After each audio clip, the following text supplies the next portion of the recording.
નવસારી શહેરના ward number 13 અને ward number 6 ને જોડતા માણેક ક્લબથી વિવેકાનંદ સર્કલ તરફ જતો માર્ગ તેમજ સત્યસાઈ માર્ગ પર થોડો પણ વરસાદ પડતા ઘૂંટણસમાં પાણી ભરાઈ જવાની સમસ્યા લાંબા સમયથી યથાવત હતી। વરસાદ દરમિયાન સ્થાનિક રહેવાસીઓ અને વાહન ચાલકોને ભારે હાલાકીનો સામનો કરવો પડતો હતો।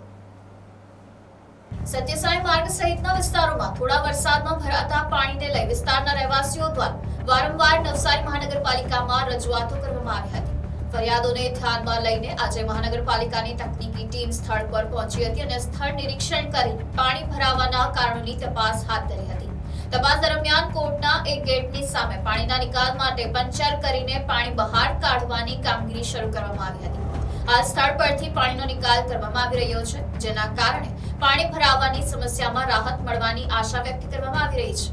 મહાનગરપાલિકાના અધિકારીઓએ જણાવ્યું કે આ પ્રાથમિક કામગીરી બાદ પણ જો જરૂર પડશે તો અન્ય તકનીકી વિકલ્પો અપનાવીને કાયમી ધોરણે વરસાદી પાણીના નિકાલની વ્યવસ્થા ઊભી કરવામાં આવશે, જેથી આગામી વરસાદમાં સ્થાનિકોને મુશ્કેલીનો સામનો ન કરવો પડે। નવસારી મહાનગરપાલિકાના વોર્ડ નંબર 13 અને વોર્ડ નંબર 6 નો જે પ્રશ્ન હતો, જે બાના ક્લબથી વિવેકાનંદ તરફ જતા રોડ પર થોડો પણ વરસાદ પડે એટલે ઘૂંટણસમાં પાણી ભરાઈ જશે, એના નિકાલ માટે વારંવાર વિસ્તારના લોકોની ફરિયાદ આવી હતી અને એ ફરિયાદના આધારે આજે નગરપાલિકાની ટીમ આવી ગઈ છે અને તપાસ કરતા આ કોર્ટના એક ગેટના સામે એક પંચર પાડ્યું છે અને એના પાણીનો નિકાલ હાલમાં થઈ રહેલો છે અને આ રીતની કામગીરી હાલમાં ચાલી રહી છે ને એવું જરૂર પડે તો બીજી પણ જે કાંઈ આઈડિયા લગાવીને આનો નિરાકરણ લાવવામાં આવશે।